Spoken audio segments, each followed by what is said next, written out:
but I hear a woman screaming. What's wrong with me, so hang up, okay?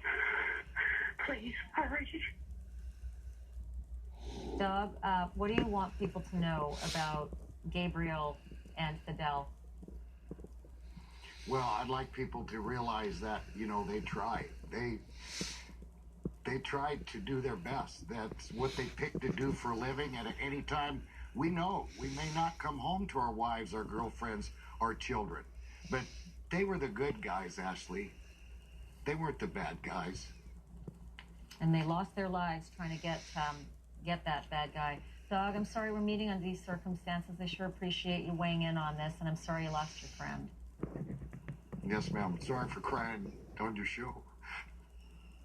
I think it's understandable in these circumstances. We'll meet again under different circumstances. Dwayne. Yes, ma'am, please. Chapman, I want to bring in Caroline Flecy and Joey Jackson on this. It's really hard. You think about how they take these chances, but listen, these guys are human. And Doug lost a brother in this.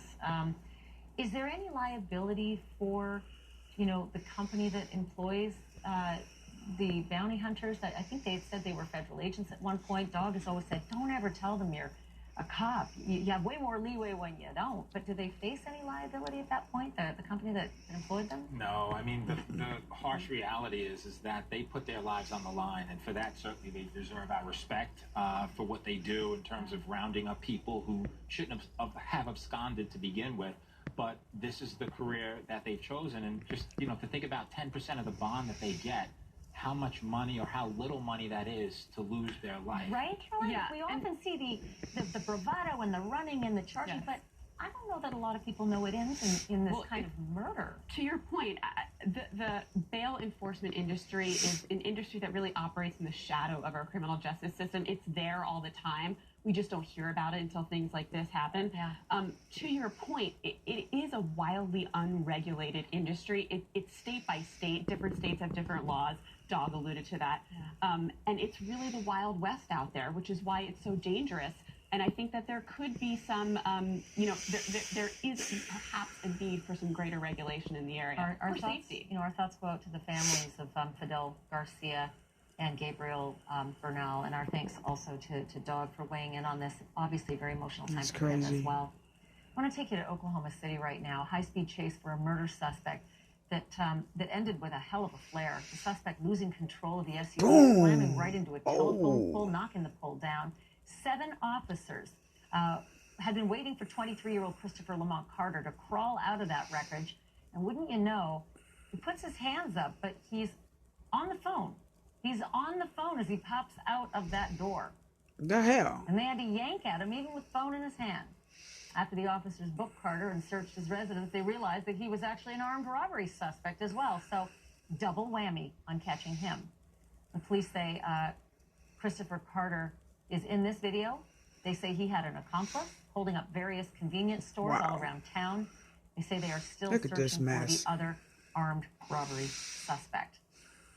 A Miami man has been arrested for allegedly using an AK-47 to shoot at passing vehicles on the Palmetto Expressway. The police say Jordan Ruiz did a U-turn into oncoming traffic on the highway and then just began to open fire on anything and everything that went by. One eyewitness saying she was with her kids, described the terrifying scene. It actually went through a couple layers of the door, so the bullet is inside the van. Has fired 108 rounds, and if you sort of squint, it looks like tennis balls all over the freeway, doesn't it? Yeah. That's not tennis balls. Those are shots, markers, police markers to show you all the different shots. Apparently, he quit firing only because he ran out of ammo. Jordan Ruiz is facing 48 felony charges, including attempted murder and aggravated assault. But luckily, despite all of those bullets, 108 efforts, no one was hurt. Wow. Shocking. Many of us have been there wanting to flip someone off who we just couldn't take it anymore. Turns out that was sort of the situation last night for Mr. Met. Mr. Met, I think, had the meltdown. Meltdown. He's got 4 fingers, but he sure used them. There he is, doing the middle finger, or if there is a middle finger, the salute to some unknown fan. It's true the Mets are off to a rough start this season. There's no word on what drove Mr. Met, the mascot, to lose his cool and Okay. a couple of other fingers. The organization actually issued a statement on all of this. They're pretty serious about it. They said, we apologize for the inappropriate action of this employee. We do not condone this type of behavior. We're dealing with this matter internally. There were some reports that that fella got the boot. And he won't be Right. doing that costume gig anymore. Okay. 4 fingers. Mm-hmm. How do you call that the middle finger salute, though, right? Girl, shut up. So Jim Carrey, super funny guy.